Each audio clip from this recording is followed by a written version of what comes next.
back in 2012, I was going through a tough time in my life where my dad had cancer, had lung cancer, and it was spreading through his body.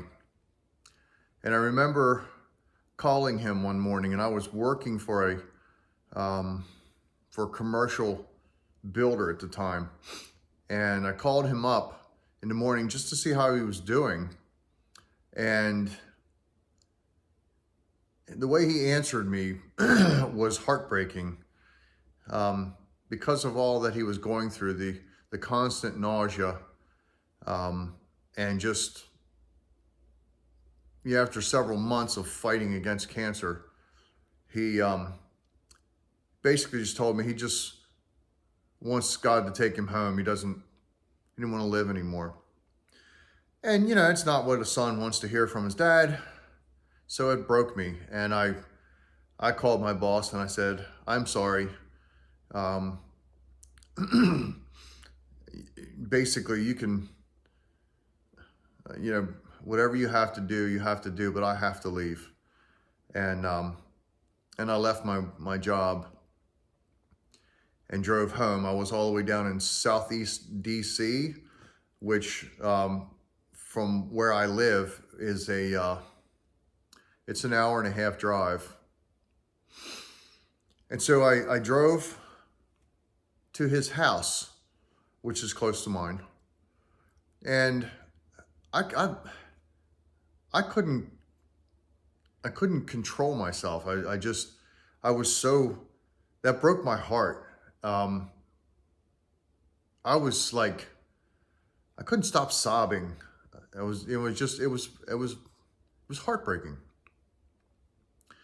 And as I was heading to his house, there's this little church along the way, on the road close to where he lives. And this little church been there for a long time, since the 1800s, I believe. And they always have a cross planted out in front of it. And I've stopped there a couple times and just knelt down at that cross to pray. And I was a mess, and I'm supposed to go and talk to my dad and help try to encourage him, but I couldn't. And I couldn't eat. It ended up being about lunchtime by the time I got back into this area. And so I knelt down at that cross. I stopped my truck, knelt down at the cross, and just started praying. And I asked the Lord for strength, because I wanted to go talk to my dad. I wanted to spend time with him, but at the same time, I didn't want to walk in the house a blubbering mess, sobbing. I wanted to bring strength into the room. I wanted to be able to sit and talk with him and enjoy the time of just meeting with him and being with him. I wanted him to enjoy it mostly. So I knelt down at that cross and I started praying, God, I need strength. I can't function. I am a mess. I can't function. I'm never going to be able to help my dad. I can't even see him. I need your strength, Lord. And I had no strength. And so as I'm praying, this power came upon me, this presence came into me that I knew what it was because I had experienced it before. The glory of the Lord. I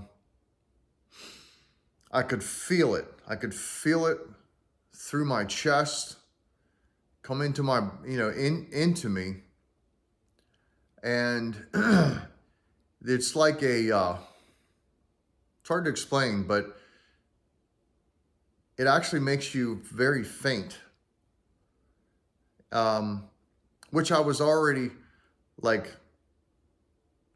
didn't have a whole lot of strength, but this is a different feeling. It's a completely different from me not having natural strength to the glory of the Lord, where his presence comes upon you. And if it comes upon you any stronger, you pass out. And I've had that happen several times. So I knew, as I prayed, I knew that his presence came upon me.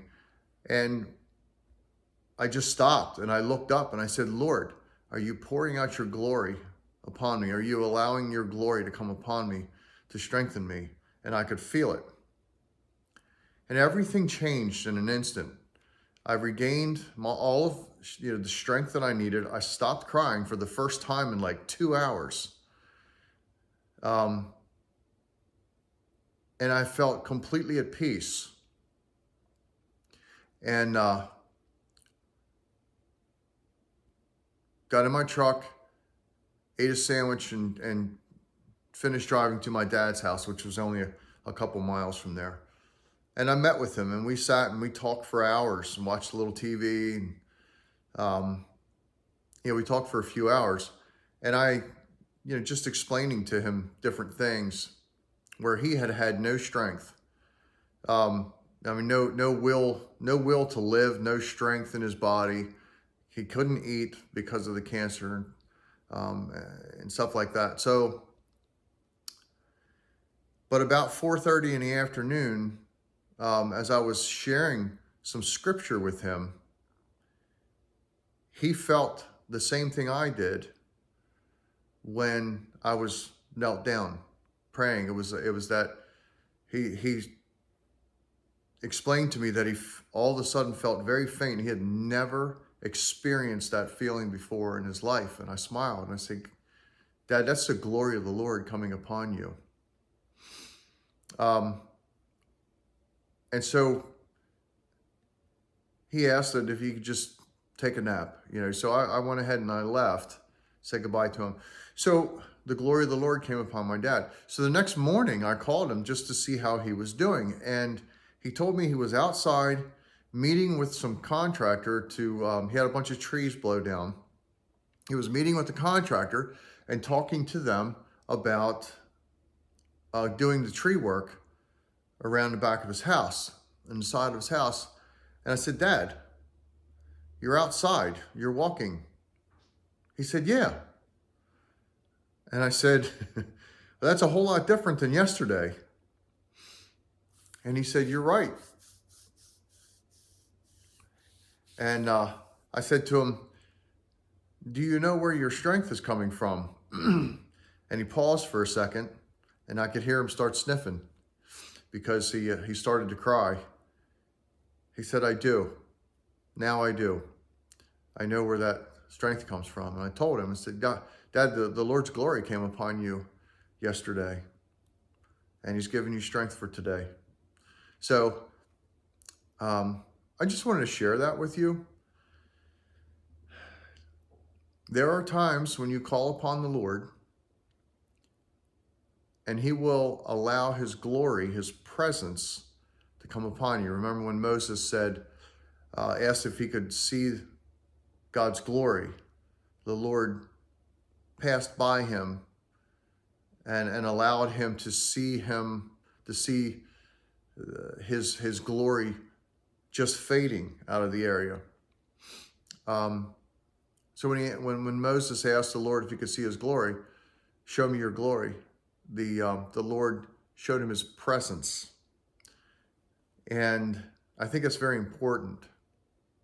I was just reading in John chapter 14, in verse 21, Jesus said to his disciples, if you, the ones who keep his commands, those are the ones who love him, and the Father will love them, he will love them, and he will come and manifest himself to them.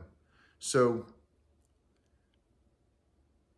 for those who pursue to know the Lord and his commands, the greatest of his commands is to love the Lord your God with everything you have and love your neighbor as yourself.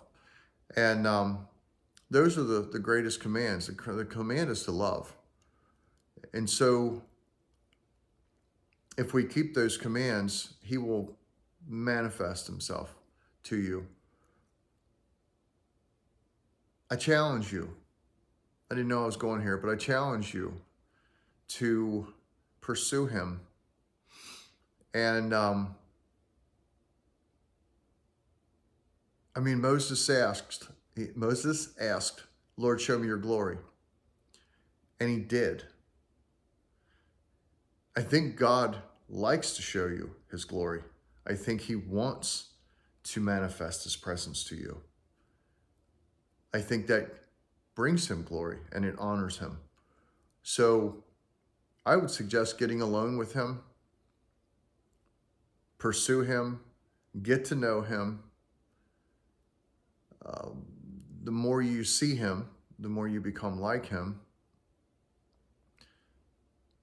But get to know him, get closer, and don't be afraid to ask, Lord, show me your glory. He'll show it to you, because I'm not special. I'm no different than anyone else. He doesn't esteem me higher than anybody else. If anything, he should give me the boot. That's what I deserve. But he has allowed me to experience his glory. And if he does it for me, I don't see why he wouldn't do it for you. But pursue him to know him with a pure heart, no selfish motives. Just, Father, I want to know you. Father, I want to see you. I want to be with you. I want to know you. I want to be as close to you as possible.